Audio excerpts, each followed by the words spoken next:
Alors, bonjour tout le monde. Cette semaine, je reçois Pierre-Luc Mailloux, qui est Pierre-Luc, un coureur et qui a dernièrement fait le marathon des Deux-Rives à Québec. Marathon de Québec.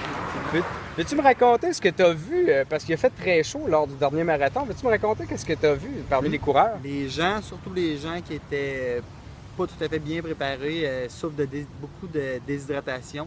Les gens tombaient. La chaleur, vraiment, les gens tombaient en pleine course, perte de conscience. La peau asséchée, les gens qui saignaient même de la peau, tu disais? Des saignements, des gens qui étaient complètement déshydratés, exténués, qui tombaient, qui vomissaient, beaucoup de vomissements. Je dirais au moins une personne sur 10 là, qui était malade, qui vomissait.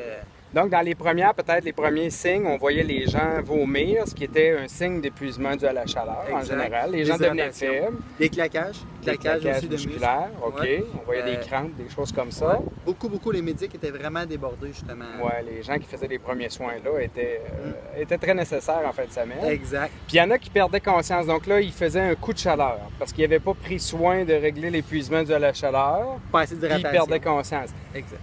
Toi, pour prévenir ça, l'épuisement dû à la chaleur, tu as fait quoi? Bien, moi, j'avais bu beaucoup d'eau au préalable. J'avais préparé mon coup, j'avais bu beaucoup d'eau avant. C'est important beaucoup de s'hydrater beaucoup. On entend souvent parler des gens à bicyclette aussi. Pas nécessairement prendre des grandes gorgées, mais prendre souvent, hydrater notre corps souvent.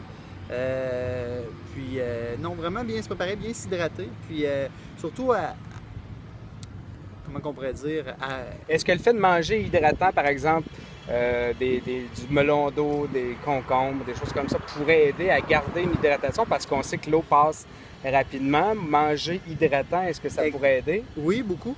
Puis aussi, je dirais s'adapter. Tu sais, quand on voit qu'il y a des grandes chaleurs comme ça, ben c'est pas la même course que s'il fait 2 degrés d'ailleurs. Adapter notre corps avec l'activité physique qu'on pratique.